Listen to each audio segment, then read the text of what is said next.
What's up, everybody? Welcome to Talking Tuesday. This is the second in the series of Knowing the Why to Teaching. Today's is titled Vocabulary.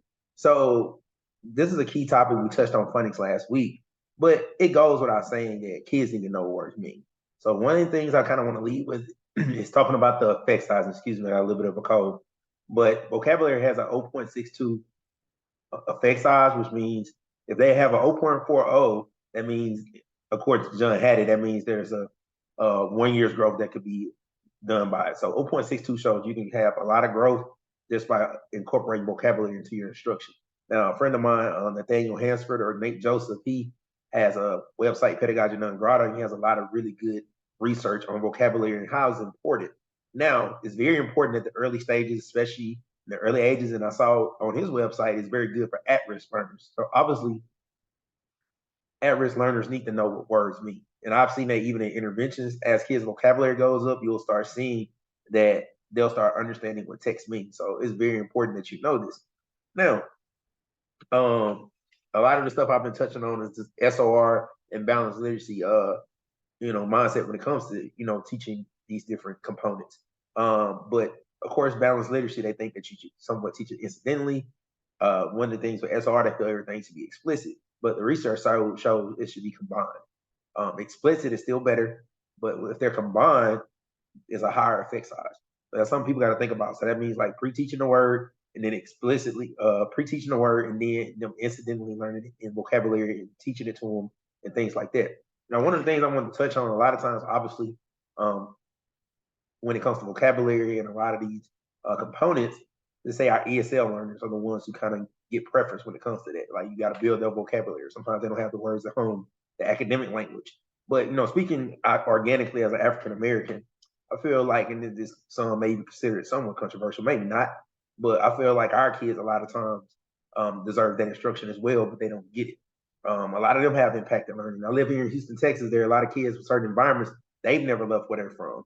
And then growing up the way I did, a lot of people speak what they call African American English or Ebonics, as what some people call it. So a lot of it, they're not learning that academic language either, but it's not being taught to them. And me myself being from a rural area, that's a very important as well because you learn speaking certain little slang and vernacular from that area. But that's very important that those kids learn that academic language as well. Now, someone would ask as teachers, you're listening to this, how do I apply this in my teaching? There's several ways. Now I have a whole like word power thing. Hey, look me up, have me come present there. So I'll link some of that stuff on my website and contact me. But there are several ways you can do it. You can pre-teach vocabulary, whether you're about to go through a passage, whether you're doing guided reading, whatever form you're about to do when you're about to do reading. You can do pre-teaching and pre-teach the key vocabulary words. I have some of the stuff written down there. Word study. I think word study is very important. Not just teaching vocabulary, but embedding all the components together with phonics, phonological awareness, word study, writing with those words. All that is very important. You can't just about telling kids what a word means. You better use it in multiple contexts. So again, like we said, the research teaches incidentally and intentionally. So put them both together and do it that way.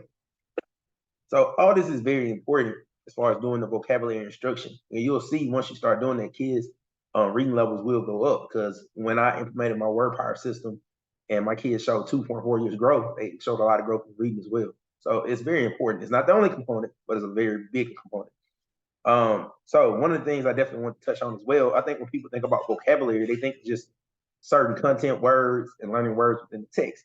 But it's some as simple as analyzing characters. That's vocabulary as well, especially on tests. So don't think it is just that context clues question. It's analyzing characters. So you got character traits, you got character feelings, you got character relationships. Character traits, those are vocabulary terms. Character feelings, those are vocabulary terms. Character relationships, those are vocabulary terms. They need to know these words. And those are going to be a lot of questions on these tests. And they need to know these terms to be able to explain things out, even when you're doing the reading levels and things like that. Even today, I had a student just touching on vocabulary, even outside of that. I had a student, I was asking a question on the reading level. She didn't know what surrounding means. You got to think sometimes kids can't answer. And once I told her what it meant, she was able to accurately answer the question. So that's the thing. These things are very important, and we don't even be understanding that. And that's maybe why some of these kids' reading levels and things aren't going up. They may not even understand what the questions are. So I just want to kind of like touch on that. Now, let's go. I wanted to make a real world connection, and I was gonna kind of seem like I'm being love, but in reality, I'm not. So, let's jump to it. So I'm going to the whiteboard. So this is a rap lyric. So I'm gonna show you why it's important to understand the vocabulary, even for some of us that may be novices when it comes to rap music, anything like this. So this is a line from the great American philosopher Kanye West. I push mayonnaise colored beans. I have mayonnaise colored beans. I push Miracle Whips. I probably butchered the line a little bit, but I wanted to touch on a few components. So obviously we know what mayonnaise is. A Benz is short for Mercedes Benz. Then Miracle Whip is normally a type of mayonnaise. Now, for one, this goes even as adults. Yes, we know what mayonnaise is, but he said he has a mayonnaise Benz. Now, back then, this was 2003, I believe. People call they vehicles, and probably still do. They call them whips. That's what they call their cars. So he said he pushes Miracle Whips. So that's kind of a play on words, but he says it's mayonnaise colored, and it's a Benz.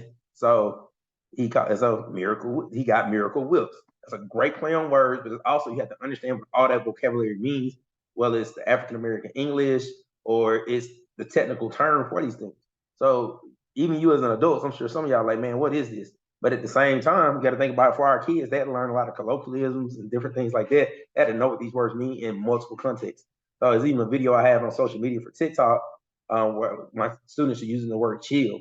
They have to know chill from the standpoint of being cold. They have to know chill from a person being chill, person chilling. It's a lot of ways you have to use it. So vocabulary is very important, but it isn't just about them getting it right on the test as far as that question.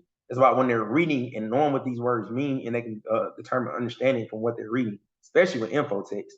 But even with fictional concepts, like knowing the key vocabulary word so they can access the text. So I just want to say that it's very important to teach that vocabulary, be explicit about it, especially if you have that component in your actual literacy block, especially with your school district, whatever they do.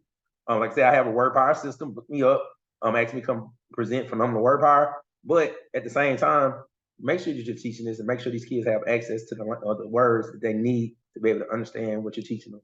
I just want to thank y'all for listening. I'm gonna link that research from my guy, Nathaniel Hansford, not the comments, but actually in the description. Just want to thank y'all for listening. Look out for Talking Tuesday next week. I'm gonna get into fluency and why that's important. Thanks for listening.